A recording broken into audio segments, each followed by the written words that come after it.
Hello student, let's consider question number 14. Compare the power used in 2 ohm resistors in each of the following circuit.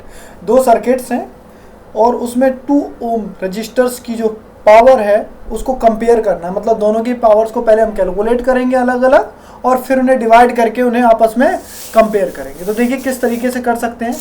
तो इसके first part में जो first part है उसमें एक 6 volt की बैटरी लगी हुई है और इसमें 1 और 2 ओम के रजिस्टर्स लगे हुए हैं और किस में लगे हुए हैं, सीरीज में। मतलब 1 ओम का ये रजिस्टर है, मान लो ये 1 ओम का रजिस्टर है और इसके साथ एक और रजिस्टर लगा हुआ है 2 ओम का। तो 1 ओम और 2 ओम के रजिस्टर्स लगे हुए हैं और इन्हें पावर जा रही है एक 6 वोल्ट की बैटरी से, तो 6V है। तो ये फिगर हो गई। मैंने आपको बताया था कि जब भी रेजिस्टेंस सीरीज में लगे हों तो उनका जो करंट होता है वो हमेशा सेम होता है और वो नेट करंट के बराबर होता है। नेट रेजिस्टेंस निकाल लीजिए और उसके बाद आप करंट निकाल सकते हो। तो नेट रेजिस्टेंस निकालने के लिए दोनों किस में लगे हुए हैं, सीरीज में। तो सीरीज में हम रेजिस्टेंस को प्लस कर देते हैं। तो 1 + 2 करेंगे तो कितना हो गया, 3 ओम। टोटल रेजिस्टेंस हो गया 3 ओम। अब हम ओम्स लॉ लगा सकते हैं। ओम्स लॉ क्या कहता है, V = IR। तो इसमें I हमें निकालना है। तो देखिए बच्चों, V = IR है।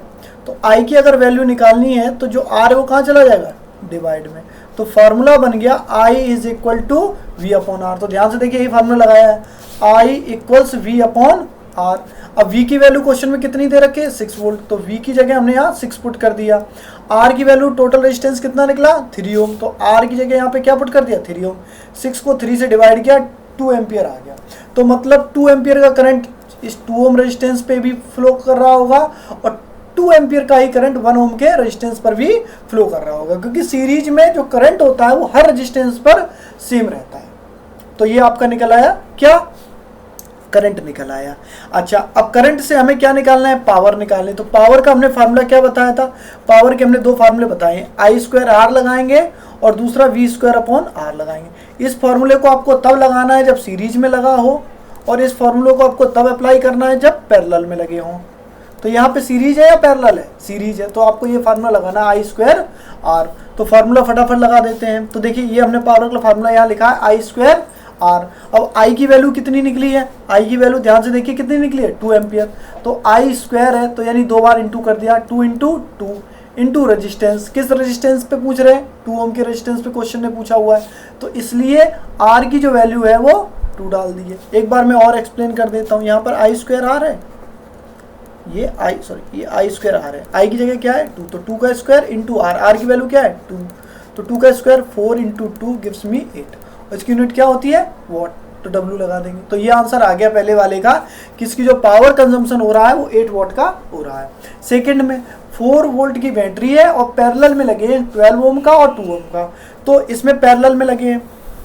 तो देखो बच्चों, पैरेलल को समझ लेते हैं। तो इसका मतलब है कि 2 ओम का एक रजिस्टर इस तरीके से होगा और दूसरा 12 ओम का लगा हुआ है। किसी को भी आगे पीछे कर दो, कोई दिक्कत नहीं आती। और ये दोनों ही किस में लगे हैं, पैरेलल में। ये मैंने कनेक्ट करके फिगर बना दी। अब मैंने पैरेलल में आपको बताया है कि पैरेलल में जितना पोटेंशियल डिफरेंस फर्स्ट रेजिस्टेंस पे होगा उतना ही पोटेंशियल डिफरेंस सेकंड रेजिस्टेंस पे होगा। यानी इस पे भी अच्छा पावर कितनी जा रही है, 4 वोल्ट की बैटरी से पावर जा रही है। तो इसका मतलब जो फर्स्ट रेजिस्टेंस होगा वो भी 4 वोल्ट का होगा और सेकेंड रेजिस्टेंस पे जो पोटेंशियल डिफरेंस होगा वो भी 4 वोल्ट का होगा, क्योंकि पैरेलल में जो पोटेंशियल डिफरेंस है वो सेम रहता है।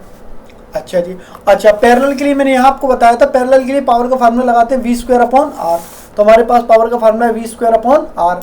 V चूंकि सेम रहती है तो V की जगह हम क्या रख देंगे, 4। तो 4 का स्क्वायर क्या हो जाएगा, 4 का स्क्वायर करेंगे तो 16 आ जाएगा। और R कितना है, 2 ओम पे पूछा हुआ है तो डिवाइड कर देंगे, कितना आ जाएगा, 8। तो ये भी 8 वॉट आ जाएगा। यानी दोनों ही जो पावर्स हैं दोनों की 8 वॉट और 8 वॉट आई है। तो अगर इनका रेशियो कंपेयर करने के लिए बोलता है तो 8 से 8 कैंसिल हो जाएगा, यानी इनका रेशियो हो जाएगा 1:1। तो ये क्वेश्चन आपको अगर इस वीडियो के हेल्प से समझ में आ गया हो तो प्लीज़ हमारे चैनल को सब्सक्राइब करना ना भूलिएगा और हमारे अदर वीडियोस को www.ncrthelp.com पर जाकर भी देख सकते हैं। अगर आपको होम ट्यूशन रिगार्डिंग इन एरियाज़ में रिक्वायरमेंट है मैथ, फिजिक्स एंड केमिस्ट्री के लिए, तो आप इन 2 नंबर्स पे कॉल भी कर सकते हैं। इस वीडियो को देखने के लिए आपका बहुत बहुत धन्यवाद। Take care, bye.